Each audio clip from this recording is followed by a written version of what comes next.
El día de hoy nos acompaña el capitán y licenciado Carlos Rodolfo Muñoz Piloña. Rodolfo Muñoz Piloña fue uno de los protagonistas del golpe de Estado que hubo en Guatemala el 23 de marzo de 1982.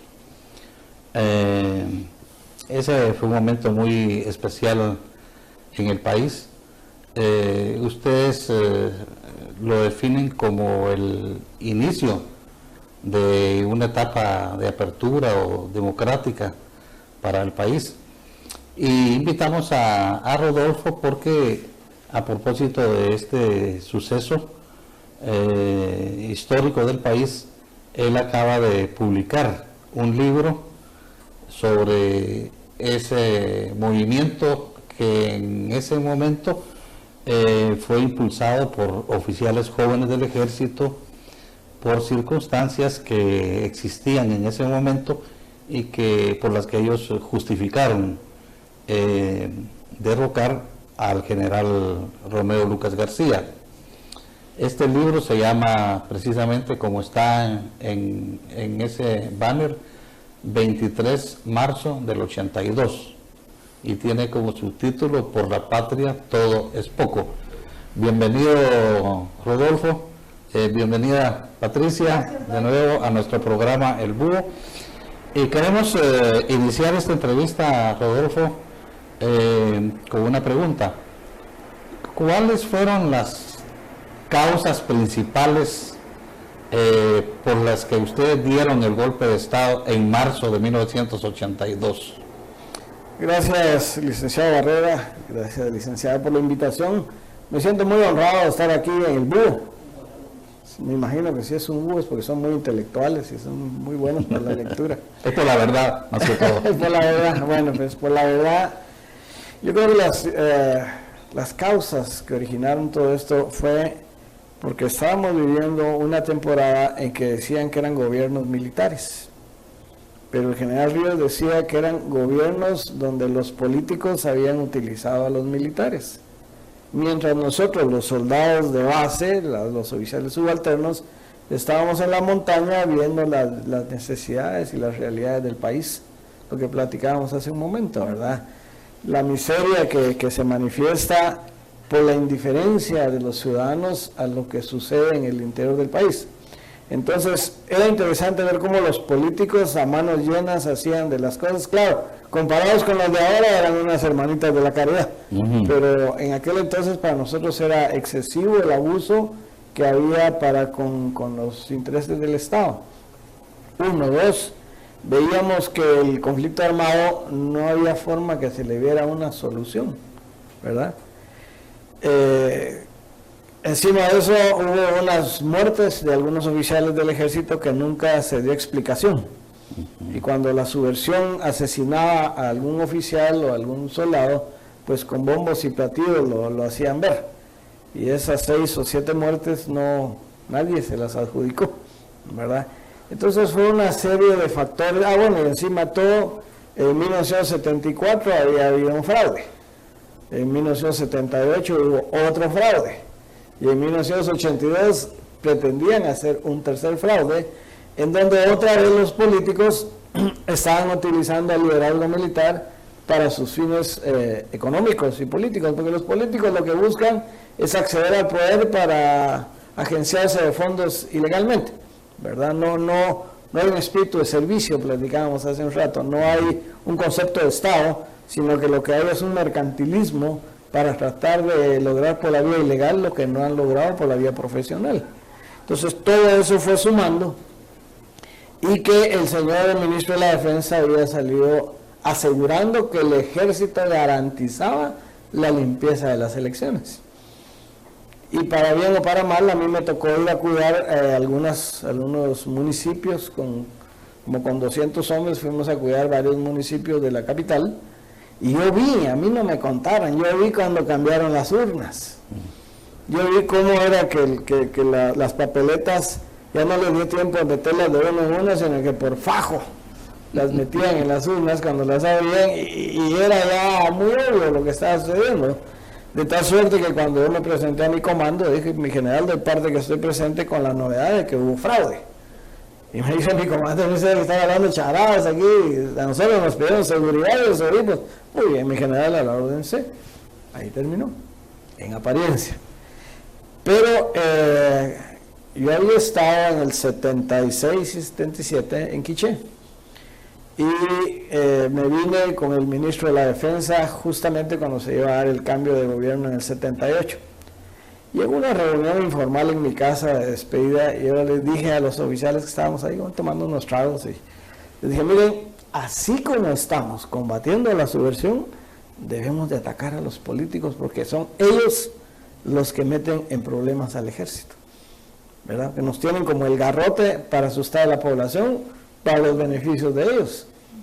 Y ahí habían dos oficiales, los dos creo que eran subtenientes, uno era Maduro Antonio Jacinto Carrillo y el otro es Víctor Hugo Girón Guerra.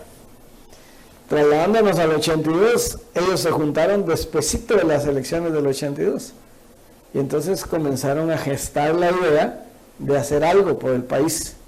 Y entonces le dijo Jacinto, le dijo a Girón, ahí en el Mariscal Zavala tenemos al capitán Muñoz, ese sí se anima a hacerlo, ese sí se anima a ser el comandante, ¿verdad? Porque una cosa es ser comandante y otra cosa es ser líder, ¿verdad? Entonces, ellos son los que me hablaron y así fue como surgió la idea de hacer el golpe. Más palabras menos, ¿no? Licenciado, ¿y de dónde surge la idea de colocar al general Ríos Montt como la cabeza, ¿verdad? Como la parte visible de este golpe? Yo reforzaría un poco esa pregunta. ¿Por qué llaman al general Ríos Montt? ¿O quién lo llama? ¿Y por qué lo llaman a él? Bueno, vamos a ir por partes. Cuando usted es estudiante, tiene algunos maestros que impactan su vida, ¿verdad? Cuando yo estudié en el Jole San Marcos había un licenciado que se llamaba Oscar Rómulo Castillo. Don Oscar Rómulo, al día siguiente que vine al instituto porque llegué tarde, me llamó por mi nombre de entradita. Me dijo, Carlos Rodolfo Muñoz Piloña, dime la lección. Pues, que dije, este cuate, ayer lo conocí y ahora me llama por mi nombre, entonces me impactó mucho. Y así en cada lugar va sucediendo eso. Cuando éramos cadetes en la Escuela Politécnica, para nosotros la figura del director era un señor que cuando entraba se le hacían honores y así muy de lejos, ¿verdad? Así como en el limbo, como en el tercer cielo.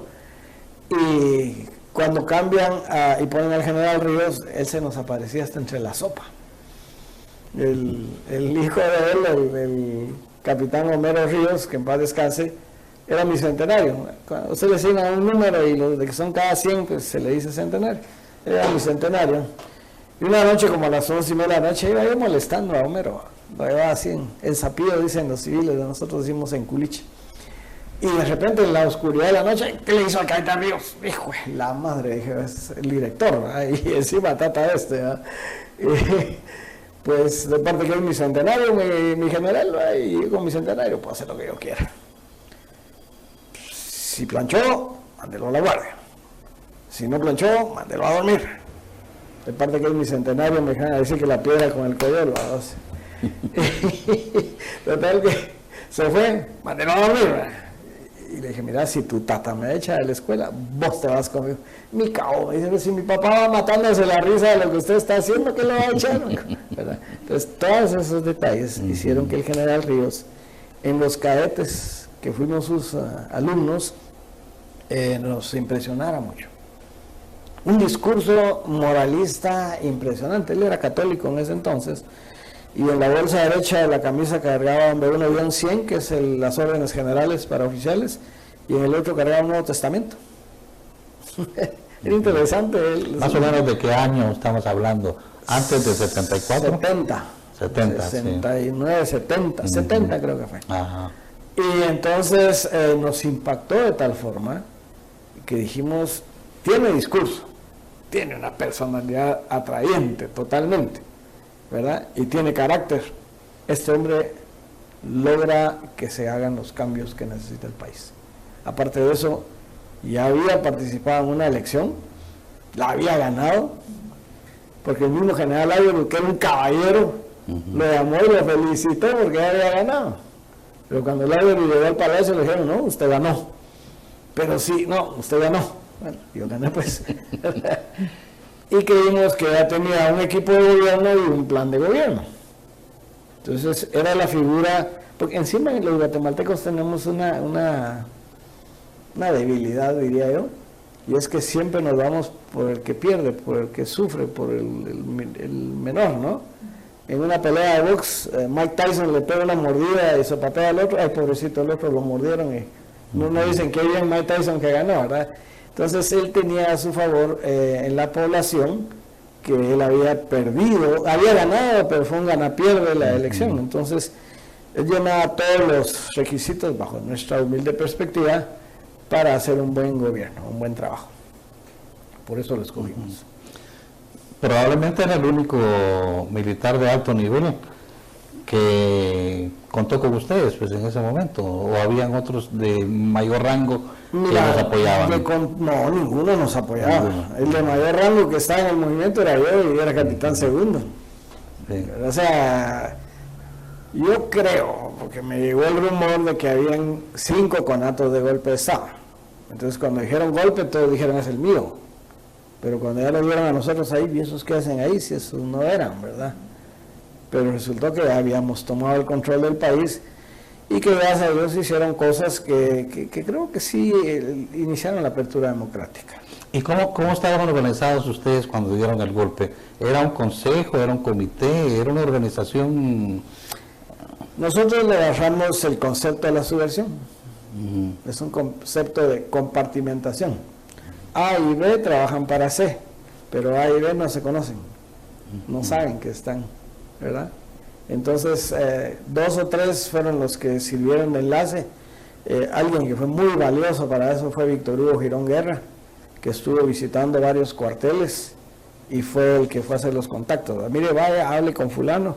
Orlando Aguilar Meléndez hizo otro excelente trabajo de contactos, y ya no digamos Mauro Jacinto, ¿verdad? A Mauro Jacinto lo secuestraron los del MLM y lo llevaron a la casa del Mico a hablar con él, ¿verdad? Cuando lean el libro van a ver ustedes un montón de interioridades, de cosas que uno no se pensaría que suceden, pero que se dan, ¿verdad? Así que no había una organización que te dijera bien planificada. Y hubo resistencia. Tengo entendido que el general Lucas García pues no quería entregar el poder. Así es. Resulta que al general Lucas le informaron mal, porque sí nos detectaron, pero parece, eso no me lo creas porque eso no me consta a mí, eso no me lo contaron, que a él le dijeron que el golpe era el día lunes 22 de marzo y que en la noche todavía les dijo, ya ven que no hubo nada, eran solo rumores, eran bolas, pero que si el golpe era el día siguiente, ¿verdad? Entonces al principio sí hubo una resistencia, y aparece en el libro que el coronel Montalbán llega conmigo y me dice, mire Muñoz, dice el general Lucas que vaya a hablar con él allá a Casa Presidencial. Y a contestarle a aquellos segundos en que uno está analizando qué determinaciones toma, cuando el teniente Álvaro Reyes García se planta y me dice, mi capitán, si va lo van a matar. Solicito permiso para ir en representación suya. Eso implica mucho valor, porque se iba a meter en la boca del lobo, mucha lealtad y mucha capacidad de análisis, porque él pudo ver lo que yo estaba tratando de analizar, él lo compensó, y yo le dije al coronel Montalbán, se lo doy 10 minutos. Dije. Si en 10 minutos el teniente Reyes no está de regreso, le entro con todo a Casa Presidencial. Y cabal, antes de los 10 minutos regresó. A todo eso aparece en el libro, ¿verdad? No sé si ya leíste el libro. No, ya lo tenemos por ahí, pero estoy esperando, no quise como... No está influenciado. Exacto, sí, ¿verdad? Pero ya está ahí en la cabecera para leerlo, ya lo tenemos. Es un libro que yo siento, el guatemalteco contemporáneo ya casi no lee. Nosotros todavía, usted todavía es muy jovencita, pero nosotros sí somos más de leer libros, ¿verdad? Entonces quise hacer un libro que estuviera condensado, en donde mi historia era la columna vertebral, pero los protagonistas, cada uno alimentaron con lo que cada uno hicieron, porque yo no soy el protagonista, sino que fuimos un equipo, ¿verdad? Y precisamente para honrarlos a ellos fue que se publicó el libro, porque venían los 40 años de aniversario del golpe y todos empujándome que qué íbamos a hacer, porque el que se ha quedado de interesado en mantener viva la llama he sido yo, gracias a Dios. Y dije, bueno, pues es la oportunidad de sacar el libro, que no lo había sacado por una sola razón: falta de dinero. Claro. Porque cuando uno está en el gobierno y no roba, entonces tiene que trabajar toda su vida, ¿no? Unos amigos me prestaron y entre broma y broma llegaron a ser 45,000 quetzales entre todo lo que se hizo, y para honra y gloria de Dios ya se pagaron a pura venta del libro. Fue un golpe sin sangre, ¿verdad? ¿O murió alguien? Hubo un muerto de una manera muy extraña. Un teniente coronel de apellido Patzán estaba con nosotros en el Mariscal Zavala y lo pasaron al agrupamiento táctico de la Fuerza Aérea. En la puja de poder, en el momentito de los dimes y diretes, a alguien se le fue un disparo y le dio en una nalga. Nadie se muere porque le den en una nalga, pues, ¿verdad? Si algo tienen ahí es músculos y todo, ¿verdad? Y total que le llevaron al hospital militar y misteriosamente murió, ¿verdad?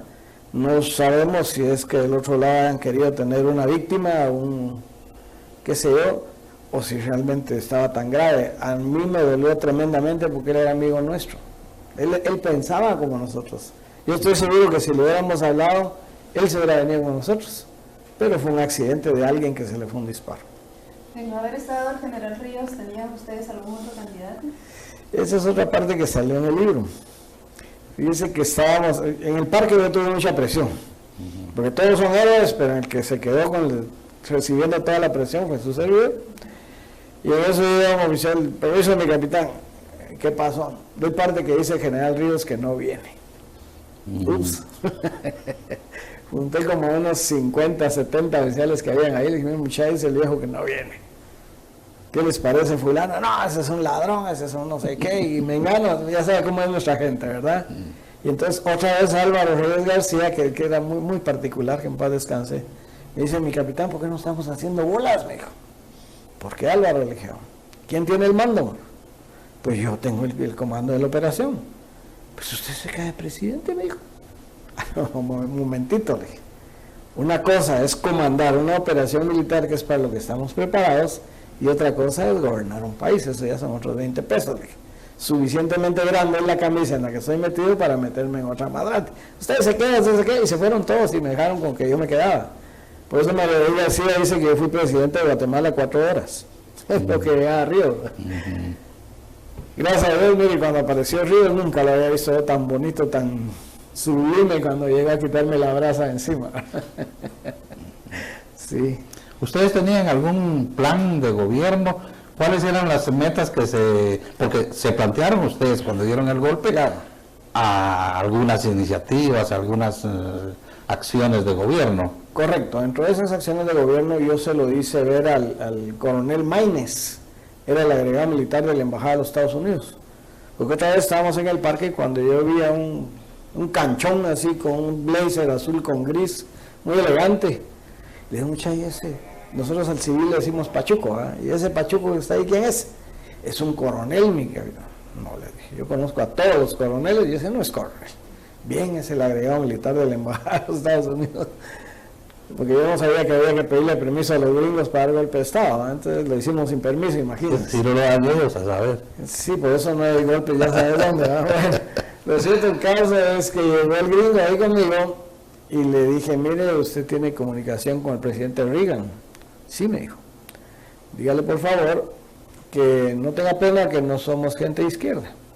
Somos un grupo de oficiales jóvenes eminentemente nacionalistas, ¿verdad?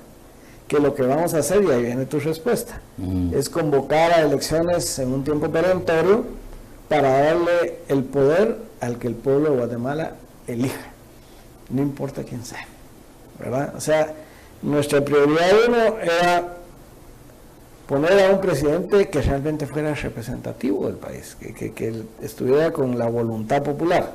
Segundo, pues era ponerle un punto final a la guerra. Fíjense ustedes que apenas unos meses antes había un teniente de apellido de Orellana. Se casó en noviembre, muchachito, 22 años, 23 años, y mucho. Y el 19 de enero, cuando la subversión estaba celebrando su reingreso por Ixcán a la República de Guatemala, pues ellos celebraron el 19 de enero del 82 ese ingreso y atacaron el destacamento de San Juan Cotzal. Y casi toman el control del destacamento y mataron a los 3 oficiales. Dentro de ellos el teniente Orellana, que no tenía ni 5 meses de casado. ¿Verdad? Todas esas cosas como que frustraban mucho, ¿no? Entonces fueron de las cosas que más nos motivaron y nos incentivaron a buscar la paz. Porque miren, seamos honestos, Guatemala es un pueblón, un pañuelo diría yo, donde el que no es mi amigo es mi enemigo, y si no, es mi pariente. Somos muy chiquitos, ¿verdad? En su familia tuvo que haber un cura, un pastor, un militar, un maestro, un guerrillero. En todas las familias ha sucedido eso. Entonces tenemos que entender que eso tiene que trascender. Decíamos hace un rato que ni izquierda ni derecha, ahorita el nuevo orden mundial es el que está empujando las cosas para que se aceleren, y si no nos ponemos de acuerdo los guatemaltecos, si no dejamos de pelear entre nosotros por puras tonteras, desde que yo tengo uso de razón, ricos y pobres, civiles y militares, indios y ladinos, capitalinos y pueblerinos, rojos y cremas, y el colmo, Real Madrid y Barça. ¿Ah? ¿Qué le importa a los europeos lo que piensen los guatemaltecos? Tenemos que pensar como guatemaltecos, tenemos que unirnos como guatemaltecos, tenemos que apoyarnos. Y esa era parte del concepto que traíamos, ¿verdad? Porque a la escuela politécnica no vas a oír un Gerbruger, no vas a oír un High Life, ¿verdad? Bueno, ustedes pusieron a Ríos Montt, digamos, lo designaron. ¿Quiénes o quién, cómo se decidió integrar a Gordillo y a Maldonado Chagada? Cuando el general Ríos llega al Parque Central, y yo ya le informo cómo está la situación y todo, me dice, mire, ¿no le parece muy gacho que estemos negociando el poder del país aquí en el Parque Central? ¿Por qué no nos vamos al salón de sesiones del IPM? Yo ya le entregué el mando, le dije. Nos dijo, usted ordena ahorita es lo que vamos a hacer. Bueno, vámonos para adentro, nos movimos al IPM. Ahí intentó entrar el coronel Gordillo y el general Ríos lo retiró, ¿verdad? Y estuvimos en varias discusiones de qué se hacía, porque faltaba tomar realmente el palacio, que es la figura del poder, ¿no? Sí, claro. Y en eso llegó el general Echeverría, que era el ministro de la... No, el general... Es un trasplante europeo aquí. El ministro de la Defensa, y pregunta ¿dónde está Muñoz? Pero se da de cara con el general Ríos. Entonces, y como que entre ellos había alguna fricción o qué, que el general Mendoza era, perdón. El general Mendoza le dice al general Ríos, ¿y usted, general, qué pito toca en este entierro? Yo no toco ningún pito, le dijo. Yo vine porque los oficiales jóvenes me llamaron para llevar este barco a Puerto Seguro. Viene el general Mendoza y lo ignora totalmente, le da la espalda y dice, no, San Muñoz, aquí estoy mi general. Dice el general Lucas que le entregue el poder a usted y que lo hace responsable de lo que va a pasar en el país. Imagínense, 31 años y usted con esa gran responsabilidad. Bueno, solo le encargo a mi general, le dije que yo vi hasta las 4 de la tarde para que salgan del palacio, le dije, porque no quiero que llegue la noche y me vayan a hacer una operación de rescate, así que no me dijo. A las 4 dice, solo quiere que lo dejen salir con su mamá al general Lucas, ¿ok? Entonces el general Ríos a vuelta y le dice, no, a las 3, no a las 4, a las 3 tienen que salir, ¿no? Vemos que sale la camioneta, las camionetas Cherokee, ¿te acuerdas que había unas camionetas Cherokee blindadas? Bueno, o sea, las del presidente se fueron, mi general Romeo Lucas con su mamá se fue, y dice el general Ríos, bueno, de frente marchen. Dije, no, le dije, usted se queda aquí. Y no, que yo iba a mandar, pues, me dijo. Sí, le dije, pero si dejaron una bomba en el palacio, nos vamos a morir todos y se acaba el movimiento. Usted se queda aquí, yo voy a tomar el palacio y cuando yo tenga seguro el despacho, entonces lo mando a traer. Enterado, y me fui. A subir las gradas iba cuando salió el mayor Portillo. Portillo era muy afecto al general Romeo Lucas, un cobanero los dos, ¿no? Y entonces nos dice, la guardia del palacio no se ha rendido. Y como con 50 soldados nos cargan las armas de las gradas para abajo ahí en la calle frente al palacio. Pero yo vi que venía el coronel Montalbán. Dije, mi coronel, dije, yo no vine a pelear con este loco, porque loco le decíamos al mayor Portillo. Somos buenos para los apodos, ¿no? Y resulta que le digo, mire, yo no vine a pelear con ese loco, yo vine porque ustedes me dijeron que ya el general Lucas me había entregado el poder, entonces vengo a tomar el poder, ¿verdad? Y en lo que se discutían ahí me metí. Y me fui al despacho. Le di vuelta a todo y no había nada. Entonces mandé a traer al general Ríos. Cuando llegó el general Ríos se dieron varias situaciones. Una, él quería salir de particular en la reunión, en el discurso que iba a dar. ¿Cómo va a salir de particular en un golpe de estado de militares? Le dije, no fregue, tiene que moverse el uniforme. Subteniente Galvez, ordene, va a conseguir qué camisa tanta y pantalón tanta, botas y todo, pero no me pongo la vaina, no me importa, pero póngase el uniforme camuflajeado. De ahí alguien más me prestó un cinturón, el capitán Estrada Velázquez, y con la pistola y el cinturón del capitán pues terminamos de uniformar al general Ríos. Y en el ínterin, en lo que venían las cosas, dijo él, vamos a hacer una junta militar de gobierno con un representante de cada rango del ejército para que estemos informados de primera mano de qué está pasando allá afuera, ¿verdad? Está bien, entonces dijo, de los representantes, los generales y presidente de la Junta de Gobierno, que ya me llamaron a mí, yo voy a hacer eso, ok. Coronel, dijo el coronel Víctor Manuel Argueta Vialta, que era el que vos decías, ¿verdad? Dijo, yo guardia de honor, ¿verdad? Entonces dijo, teniente coronel, dijo él, y yo presenté a Mario René Enríquez, que era del mariscal Zavala. De ahí mayor, dijo él, Arturo Sánchez Gudiel, otro de la guardia de honor, ¿verdad? Tipazos todos. Buena gente, ¿no? Entonces dije, hijo, allá van dos de la Guardia de Honor y solo uno del Zavala. Todo esto es elucubración mental. Y en eso él mismo dijo capitán primero, capitán Rodolfo Muñoz. Y me puso a mí como representante de los capitanes primeros, aunque me faltaban 8 días para ser capitán primero. Capitán segundo, dijo él, yo le dije Mario Rivas García para que hubiera un representante de la Fuerza Aérea, ¿verdad? Teniente, y ahí dije yo, teniente Mauro Antonio Jacinto Carrillo y José Orlando Aguilar Meléndez, que eran los dos hombres fuertes que realmente habían ayudado a hacer que hicieran el golpe. Total que se llamó al coronel Rabanales en esos días, era el jefe de Relaciones Públicas del Ejército, para que fuera a hacer el anuncio. Saliendo él cuando entraron el coronel Gordillo y el general Maldonado, que iban a exigir una posición en el nuevo gobierno porque sus soldados, sus oficiales les decían que tenían que tener representatividad. Sin consultar ni nada por el estilo, el general Ríos les decía, bueno, entonces vamos a hacer un triunvirato. Presidente de la Junta Militar de Gobierno soy yo y ministro de la Defensa. El general Maldonado va a ser el primer vocal de la Junta y ministro de Gobernación. Y el coronel Gordillo va a ser segundo vocal de la Junta y ministro de Comunicaciones y Obras Públicas. ¿No pensaron en un civil?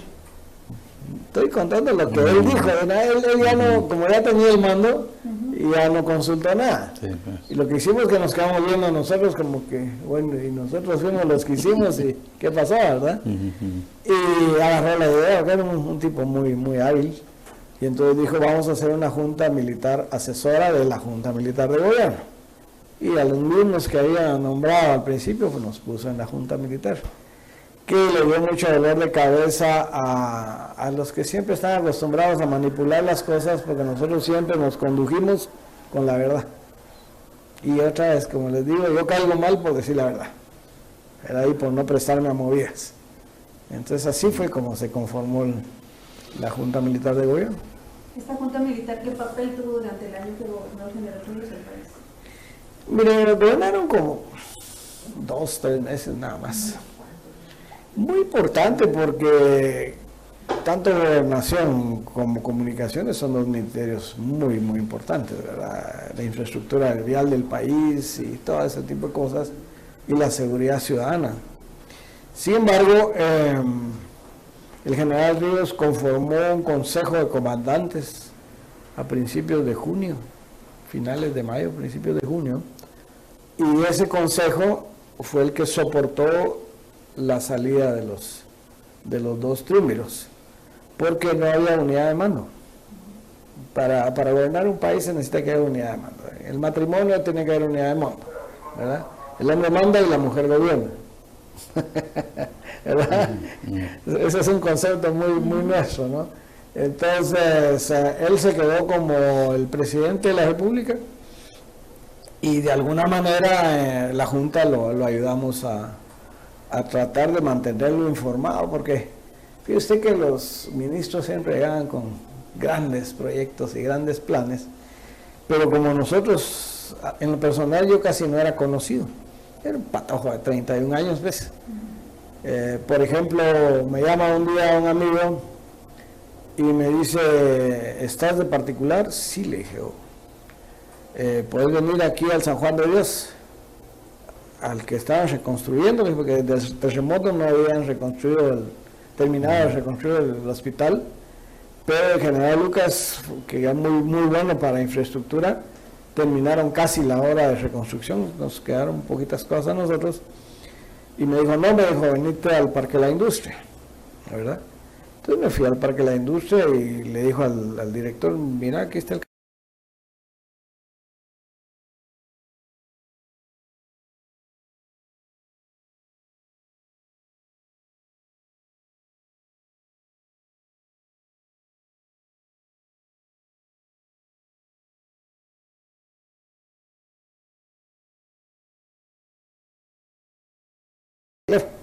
Al fin de las cansadas me presta el teléfono, llamo a Homero, el general Ríos lo había puesto en el hospital, en el ministerio, para que me rindieran novedades a mí. Yo tenía 2 ministerios bajo mi control, que era Economía y Salud.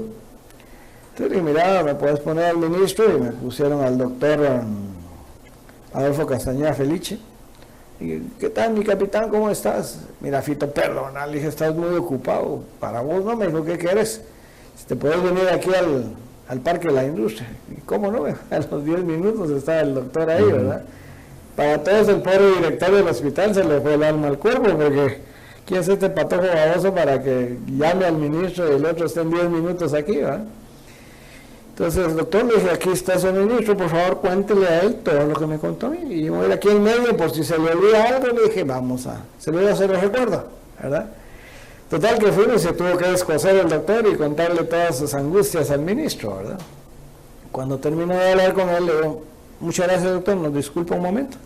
Y me vi al ministro por un lado, le dije, mira Fito, ¿sabes qué es lo peor vos? Le digo, ¿qué pasó? Dice, que dicen, hay rumores de que los enfermos no se han podido pasar al nuevo hospital porque el general Ríos no ha inaugurado la obra. Si el viejo se entera de eso, es que te va a echar. Entonces yo me voy a hacer el loco durante una semana, ¿verdad? Y si dentro de una semana los pacientes no están en el hospital, ahí sí te voy a tener que reportarlo. Esa tarde comenzaron a pasar a los pacientes, ¿verdad? Ese era el tipo de cosas que nosotros hacíamos para apoyar y soportar las acciones de gobierno que hacía el general. Un problema serio de las administraciones gubernamentales es que el presidente da una orden y a veces pues llega el ministro y el ministro se la quiere pasar al director y ahí como que se comienza a trabar todo y se distorsiona y hacen lo que se les da la gana. En cambio para nosotros no podían hacer eso porque nosotros estábamos vigilantes, ¿verdad? Y teníamos a toda una infraestructura de gente ayudándonos a pelear contra la corrupción, a pelear con que se hicieran bien las cosas, ¿verdad? Entonces, pues así fue como se trabajaba en el gobierno con él, ¿no? Hay una metodología que se conoció en ese tiempo que ustedes usaban para detectar actos de corrupción en la administración pública. Contanos un poquito de esto. Comenzamos con las visitas sorpresivas, ¿verdad? Un día me decía el presidente, por ejemplo, el 1 de enero de 1983 nos atacaron a una columna militar bajando para el Zarco, de Quetzaltenango a Reú, ¿verdad? Entonces en la noche del 1 de enero me dice el general Ríos, mire comandante, vamos a ver a los heridos. Está bueno, le dije, pues nos vamos en moto. A él le gustaba mucho andar en moto. Entonces yo organicé la comitiva para que nos fuéramos en moto. Entonces toda la gente le hacía el saludo al carro, los carros que iban ahí creyendo que iba el presidente, y nosotros andábamos en moto. Él le gustaba mucho eso. Fue motorista cuando fue soldado en el donde es el Teatro Nacional ahora. Y cuando llegamos al hospital de Reú, me dice, solo usted y yo entramos, no hagamos el gran despliegue de seguridad. Muy bien, todos se quedan afuera, dije, y por detrás le dije a Homero, anda a llamar al director del hospital porque se va a asustar cuando sepa que tu tata está ahí sentado o que está ahí en la puerta, ¿verdad? Y entramos y había una enfermera que ni levantó la cabeza. Ella saber cuánto tendría de turno la pobrecita, ¿verdad? Y el general le dice, señorita, buenos días, está el señor director. Siéntese, le dijo la enfermera. Y el viejo se fue a sentar. ¿Verdad? Y le dijo, pero apúrate, anda a llamar al director. Y venía el pobre director asustadísimo, ¿verdad? Señorita, le dice, ¿dónde está el señor presidente? ¿Qué presidente? Le dice, aquí no hay ningún presidente. Aquí estoy. Cabales. Entramos a agarrar el fly a todo el mundo, pues, ¿verdad? Los doctores que no habían llegado, los que habían llegado tarde, qué sé yo. Total que así llegábamos. Otro día, como en horario normal, como a eso de las 6:30 de la mañana, me tocó el timbre, me llamó y me dijo, vamos a ver las instituciones del Estado. Y salimos al palacio a pie y nadie, pero nada, no había nadie. Salimos y curiosamente habían puesto a mi pariente en Fegua, solo por fregarme a mí, ¿verdad? Para que dijeran, Muñoz está poniendo a sus parientes. No fui yo el que lo puse, pusieron al teniente coronel Pileña, ¿no? Mi tío abuelo, el único funcionario de gobierno que encontramos en su puesto, ¿verdad? A las 7:10, 7:15 de la mañana. Y le dio novedades y le contó todo. Bueno, así era como él quería que fueran las cosas. Entonces, las visitas sorpresivas, la cantidad de orejas que teníamos metidos por todos lados, pues nos ayudaban a tener control. Y el miedo que le tenían al general, ¿verdad? Que le tenían un pavor así tremendo. Sí. En el tema de seguridad, que ha sido uno de los más criticados de este tiempo que gobernó el general Ríos, por los famosos tribunales de fuero especial. Exacto, ajá. ¿Qué tanto hay de verdad? ¿Qué tanto hay de...? Mire, ahí se juntaron, y por cierto tengo que sentarme con este licenciado en breve, porque estoy escribiendo el segundo libro, estoy escribiendo lo que hicimos en el gobierno. Entonces el que era presidente del Colegio de Abogados, no voy a decir el nombre para no herir susceptibilidades, fue convocado para encontrarle una solución al problema de la violencia. En primer lugar, cerramos todas las instituciones que tenían en el Ministerio de Gobernación. ¿Recuerdan ustedes la Pane Blanca y todo ese tipo de cosas que había en la Guardia? Imagínense, apareció un muerto, no sabían si había sido la G2, si había sido la Guardia de Hacienda, Comando 6, habían muchas instituciones operando independientemente, ¿verdad? Y el operando no era precisamente para hacer cosas buenas, ¿verdad? No todos eran para hacer cosas buenas. Y cuando se cerraron todas esas instituciones, punto 1, y punto 2, se coordina el plan de poner los tribunales de fuero especial, es para que la justicia fuera pronta y cumplida, ¿verdad? Y entonces se da el problema de unos tipos que eran unos delincuentes descarados. Yo vi varios videos de gente que sin ponerles una mano encima, sino que en interrogatorio, sí, esa operación, diciendo, aquel fue el que amarró al señor a la CIA, aquel fue el que violó a la señora, aquel fue el que violó a la niña, y hacía con un descaro que le hervía la sangre a uno. Gente que definitivamente no iba a cambiar su actitud. Entonces se fusilaron a 15 delincuentes, y como les decía hace un rato, el índice de muerte violenta bajó del 87 al 14% en un año. Para tiempos normales, decía el general, leyes normales, pero para tiempos especiales, leyes especiales. ¿Ustedes por qué creen que el general Ríos Montt estuvo tan poco tiempo en el gobierno? Estuvo un año, luego le dieron un golpe de estado. Parece un poco sorprendente porque Ríos Montt tenía mucho control del Congreso y de la administración pública, no sé qué tanto del ejército, pero tenía poder. Sin embargo, apenas un año estuvo en el gobierno y le dieron golpe de estado. ¿A qué puede atribuirse esto, Rodolfo? Pues mira, ahí hubo varios detalles. Desde el día siguiente del golpe, comenzó una campaña de descomposición hacia dentro del ejército. Por ejemplo, me dijo el general Ríos, mire, vaya al mariscal Zavala. Yo había puesto al comandante del mariscal Zavala, al coronel Guido Fernando Abdala Penados, vaya con Guido y le da tal instrucción. Pero yo iba a obedecer al presidente, pues. Entonces yo llegué al mariscal Zavala, parqué mi carro en el área de visitas, me fui a la guardia de prevención, me dieron las novedades que a un capitán normal le dan ahí y pedí permiso para ir a hablar con el señor comandante, ¿verdad? Más adelante ya autorizaron, fui a estacionarme en el área de visitas, me fui a pie hacia la comandancia, por una deferencia, el coronel Abdala me fue a saludar, ¿qué tal mi coronel? Y parte que traigo esta instrucción, señor presidente. Terminé mi trabajo, bajé, normal. El capitán Muñoz llegó al mariscal Zavala y el coronel Abdala le rindió novedades al presidente de la República.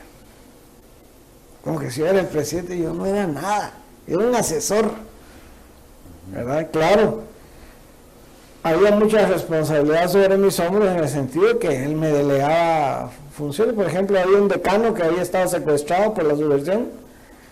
Lo rescatamos y a mí me dieron la misión de irlo a devolver a su casa, que llegara sano y salvo y que se lo entregara a su familia. Ese tipo de cosas me ponían a hacer a mí, pero todos lo comenzaron a distorsionar. De tal suerte que yo le presenté 3 veces mi renuncia al general, con tal de que el proyecto saliera adelante y nosotros nos fuéramos. Cuando yo vi que comenzó a desmoronarse todo, comencé a agarrar a los líderes que realmente habían trabajado para el golpe. Y tenía una mi amiga en la embajada de los Estados Unidos que era la encargada de las becas, entonces los comencé a sacar con becas todos para que no me los fastidiaran, ¿verdad? Se suponía que el último que saliera ahí, pero ya no me dio tiempo, ¿verdad? Entonces, ¿por temor a represalias? Sí. Entonces, yo creo que él permitió, por un lado, que se abrieran muchos frentes. Se peleó con la prensa, porque algunos de la prensa estaban esperando cariñito. Se peleó con los que estaban acostumbrados a que les hagan las leyes a su medida, ¿verdad?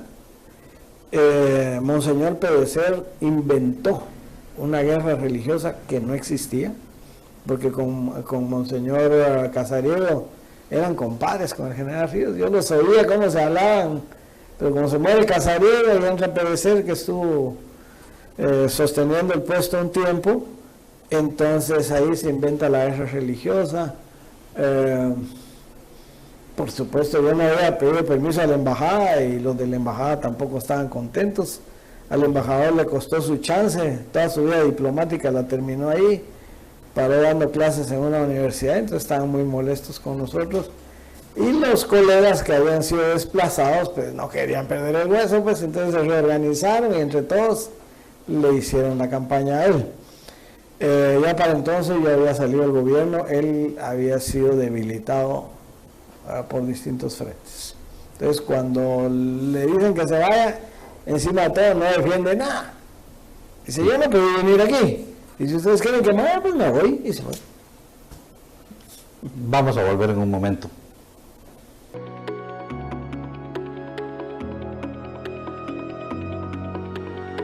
Audio Jungle. Audio Jungle.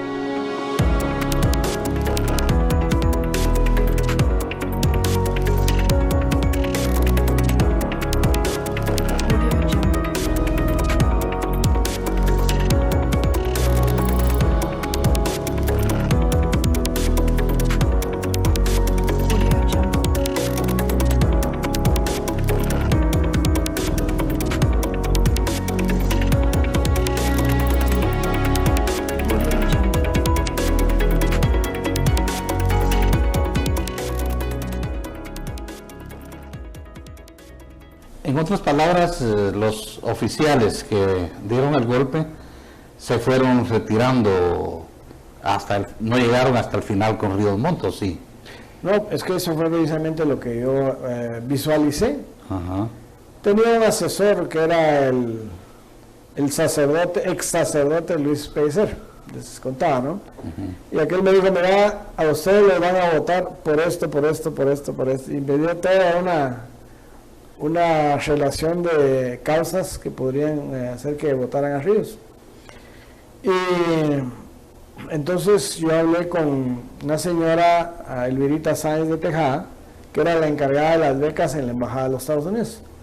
Entonces comencé a conseguirles becas a cada uno y los fui sacando del país. Unos se fueron a Estados Unidos, inclusive uno se quedó allá y ya no regresó hasta mucho después, y los otros se fueron a Sudamérica, a varios lugares, y se suponía que el último que iba a salir era yo, pero ya no me dio tiempo. Entonces el trabajo que le hicieron al general fue de irlo debilitando a través de campañas de descomposición, que dice, por ejemplo, hubo una señora que estaba entrando contrabando a nombre de doña María Teresa. Entonces yo se lo dije al general, lo que yo no sabía es que eran muy amigas. Y entonces el hijo de esta señora vino a contar que en un viaje que nos habían invitado aparte de la Universidad Landívar para que fuéramos a conocer Europa, el padre Galo iba ahí de turistas nada más y nada menos que una institución de la historia de Europa, ¿no? Y yo ya no pude ir porque me dijeron que había un conato de golpe, entonces yo me quedé, pero mandé a mi señora con mi suegra. Entonces vino este oficial que dice él que coincidió con ellas en España y que había visto depositar a mi mujer $3.8 millones en el Banco Exterior de España. Yo todavía le estoy preguntando en qué cuenta lo puso porque entonces iba con todos los gastos pagados, pero la gente se cree, cuando hablan algo malo de uno en Guatemala, lo creen a pie juntillas. Pero si estás en el gobierno, tenés que ser ladrón, y bendito sea Dios, yo le puedo dar la cara a cualquiera porque no me robé ni un centavo, ¿verdad? Y ese es uno de mis grandes logros, mis satisfacciones más grandes, que he tenido que seguir trabajando. Prueba de ello es que tengo mi empresa y de eso vivo, no tengo grandes cantidades de dinero, sino que nos dedicamos a pelear contra la corrupción y por supuesto me generó muchos enemigos dentro y fuera del gobierno. En perspectiva hacia adelante, ese golpe, ¿qué significación pudo haber tenido hacia el futuro? ¿Sirvió? ¿No sirvió? ¿Qué tanto contribuyó a que Guatemala tomara una ruta coincidente pues con lo que ustedes se plantearon cuando dieron el golpe de Estado? Ok, estamos claros que toda situación real deviene de una situación espiritual, sin caer en religiosidades, ¿no? Hablando con un pastor que por cierto está pastoreando en México, en el sur de México, Carlos Quiroa creo que se llama, me decía, mira, a nivel espiritual Guatemala tuvo un antes y un después del 23 de marzo. Antes se movían unos espíritus muy feos en el país. Violencia, asesinatos, corrupción.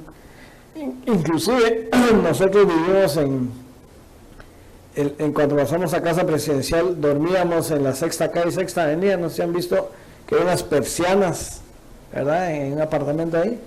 Miren, mis hijos tenían pesadillas y cosas bien desagradables. Ahí se sentía un ambiente pesado.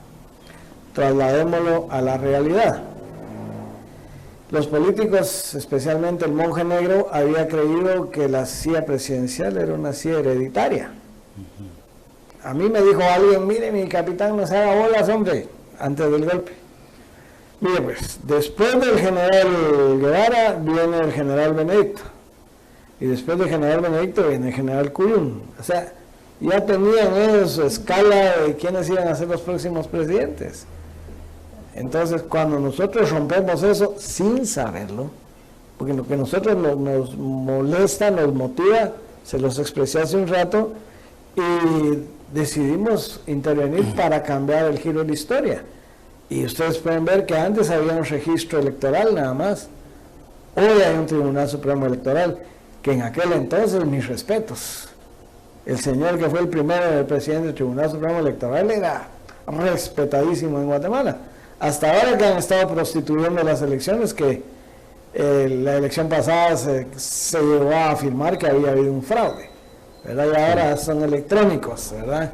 Ya los programas ya están arreglados. Y curiosamente el mismo que usaron en Estados Unidos y en todos los lugares donde han puesto a quien han querido. Se creó el Instituto Nacional de Estadística, se dejó plasmado el DPI, ¿verdad? O sea, un montón de innovaciones. La ley electoral de partidos políticos se cambió, se bajó el índice de criminalidad, los maestros trabajaron. Sí, hay una escuelita ahí en la zona 5 que decían que a las 7 tenían que comenzar las clases, ¿verdad? Los maestros iban llegando 7:30, 8, a las 8:30 comenzaba el recreo hasta las 11 de la mañana, y llegaban unas señoras a venderles tilijas a las maestras, y total que a las 12:30 iban los niños para afuera.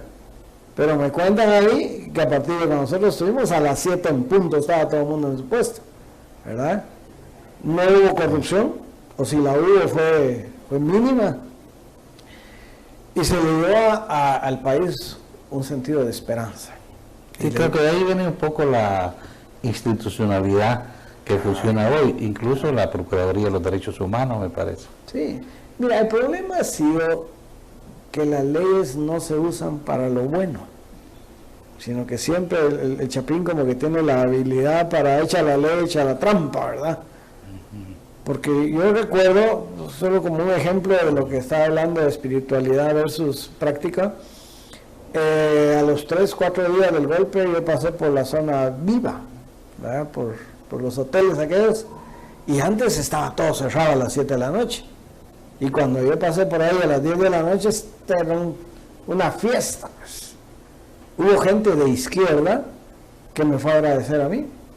Mira, vos, me dijo, a nosotros nos tuvimos que ir porque nos querían matar, y ahora sentimos en el ambiente que ya podemos regresar a Guatemala.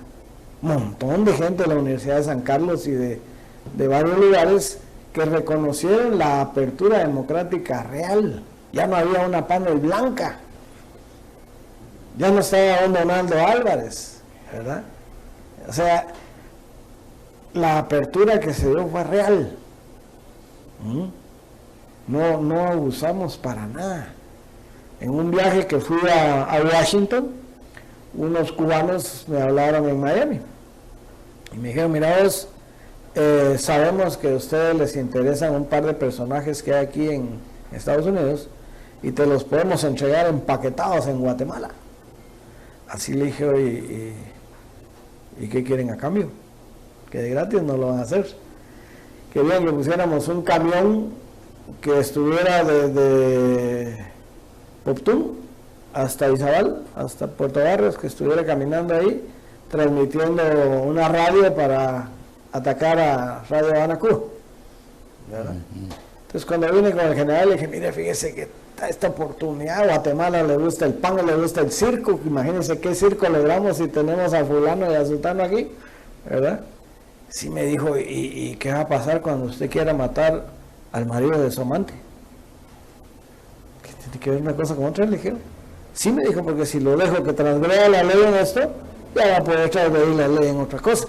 Pero yo no tengo amante, le dije. Bueno, pero ese es el caso, me dijo, que si usted transgrede la ley en esto, y yo lo permito, usted va a poder seguirla transgrediendo en otro lado, y después yo no lo voy a poder detenerme. Ya, vea el concepto de tan fino de parte del viejo, pues. O sea, él era muy hábil, era un excelente líder, era un estadista que no estaba pensando en función de las próximas elecciones, sino que estaba pensando en función de las próximas generaciones. Y eso nos lo heredó, nosotros aprendimos muchísimo. Yo te digo, aprendí lo que no tienen idea en esos 14, 15 meses que estuve con él en el gobierno, ¿verdad? Y sobre las acusaciones que enfrentó ya en la última etapa del general Efraín Ríos Montt sobre los genocidios. ¿Le puedo decir algo? Sí. Yo pasaba con él tal vez unas 14 horas diarias, porque a veces a las 6 de la mañana ya estábamos desayunando y pasaba todo el día con él. Yo no tuve vacaciones todo ese tiempo y jamás, se lo digo así de frente, jamás autorizó ni ordenó la muerte de nadie. Hubo una distinguida socialdemócrata que cuando fue candidata a diputada nos fue a pedir pisto para que la apoyara en su candidatura de diputada. Y por supuesto no le di, ¿verdad? Posteriormente vino un francés de origen judío que por alguna razón se refirió a mí.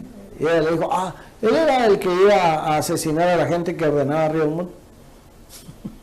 O sea, son campañas de descomposición.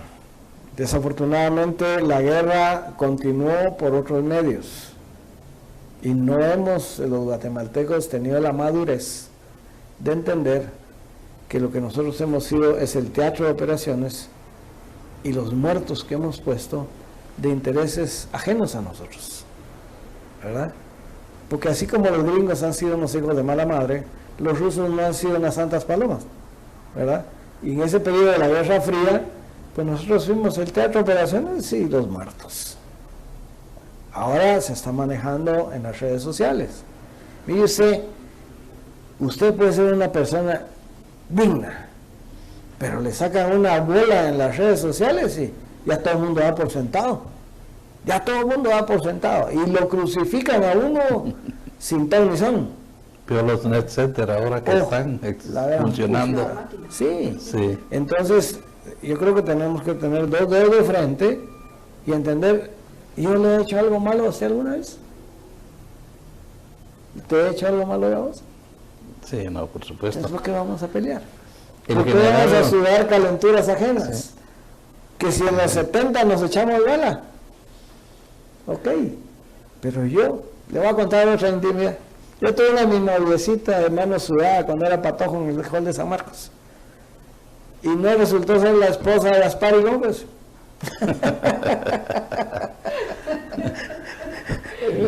Vean a lo que me refiero.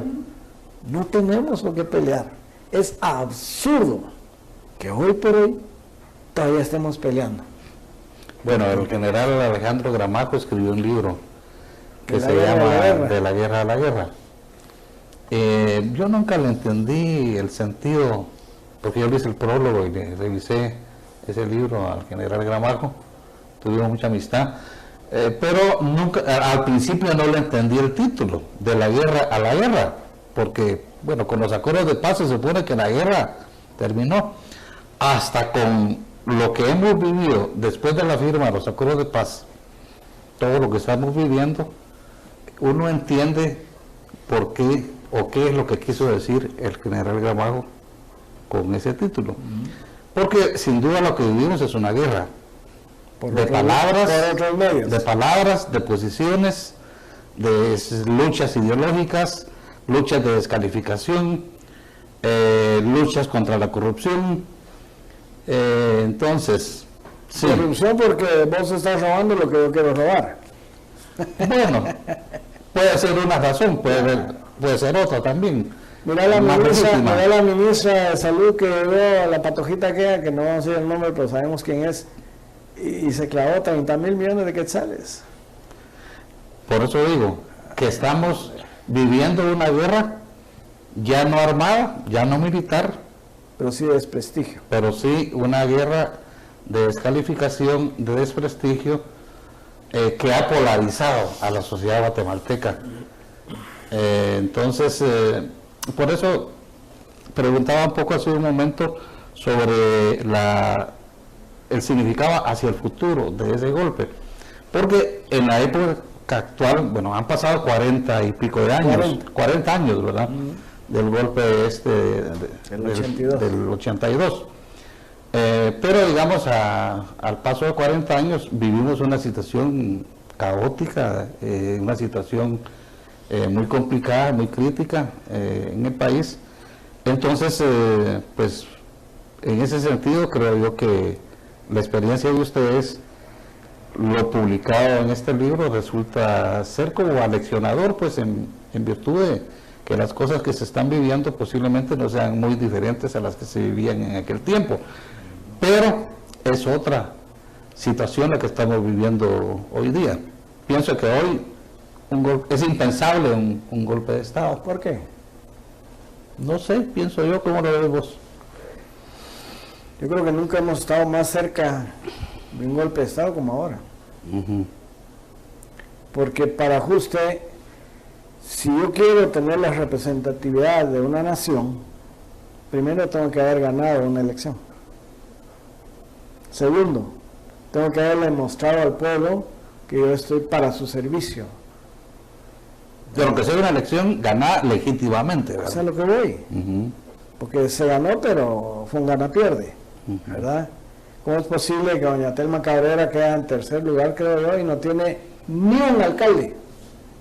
Ni un diputado creo que tiene. Uno. O un diputado, ¿verdad? Entonces, eso fue manoseado, ¿verdad?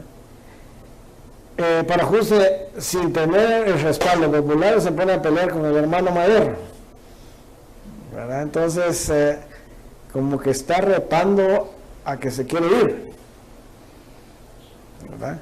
Entonces, un golpe de Estado, claro, probablemente hoy no sea como lo hicimos nosotros, pero hay golpes de Estado técnicos. ¿Cuánto se ha oído en las redes sociales de la puja del vicepresidente por votar al presidente? ¿O no? ¿O solo yo lo leo en las redes sociales? No, entonces, muchos lo piensan. Va, y él se muere por eso, ¿no? Entonces tenemos que entender que tiene que tener una representatividad. Cada vez que un presidente, y esto que no suene a vanidad ni por favor a orgullo, no es motivo de orgullo, cada vez que un presidente comienza a meter la pata, me llegan a visitar a mí que si yo tengo la formulita mágica para votar a un presidente. Y les he dicho, miren, las variables son totalmente distintas. Hoy para poder hacer algo así tiene que tener un respaldo popular. Si no hay un respaldo popular va a fracasar, ¿verdad? Me han ido a ofrecer dinero inclusive y yo he dicho que no. Sencillamente he dicho que no, ¿verdad? ¿Por qué? Porque para que se dé un golpe de Estado tiene que haber una justificación real. Exacto. Bueno, Rodolfo, pues muchas gracias por haber aceptado la invitación, gracias por la entrevista y deseamos que tu libro sea leído y que deje lecciones también para el presente que estamos viviendo, ¿verdad? Simbólicamente creo que en el imaginario existiría la posibilidad de que esto pudiera suceder de nuevo, dado que la crisis que vivió Guatemala es muy constante y muy seria. De manera que te agradecemos mucho, esperamos tenerte próximamente y te deseamos mucho éxito con el libro, ¿verdad? Muchas gracias. Pues yo les agradezco, no sé si me dan chance que les dé un mensaje ahí. Todavía me quedan como 300 libros, porque fíjense ustedes que yo mandé a imprimir 1000 libros y en 2 meses vendimos 600 libros. Esto es un éxito, me estaban diciendo de las librerías. Sofos está haciendo un excelente trabajo, está vendiendo bastante libros y nosotros por nuestra cuenta. Yo quisiera suplicarle que si usted no ha comprado el libro, que aprovechen. Todavía hay como 300 libros por ahí, porque de la segunda edición yo quiero donar a las universidades algunos libros para que tengamos referencia. Claro. Porque resulta que en las redes sociales solo van a encontrar material escrito por la izquierda y con una carga ideológica, mientras que yo estoy diciendo la verdad. En una oportunidad fui a la Universidad de San Carlos a dar esa fue en la Landívar. Fui a dar la conferencia sobre esto y me dijeron, creímos que usted venía a atacar a Arzú estaba de presidente, y creímos que usted iba a atacar a Ríos, está en el Congreso, creo yo, algo así. Y vemos que usted vino a contar una historia. Y es lo que yo hago, contar la historia como la viví. Y es bueno que los jóvenes conozcan un poco más de la historia, porque si no vamos a repetir los mismos errores de siempre. Tenemos que entender que para enfrentar este siglo XXI que estamos viviendo, tenemos que quitar los paradigmas pasados y crear nuevos paradigmas que le den una esperanza de vida a nuestros hijos y a nuestros nietos. Muchas gracias, Rodolfo. Hasta aquí llegamos. Muchas gracias.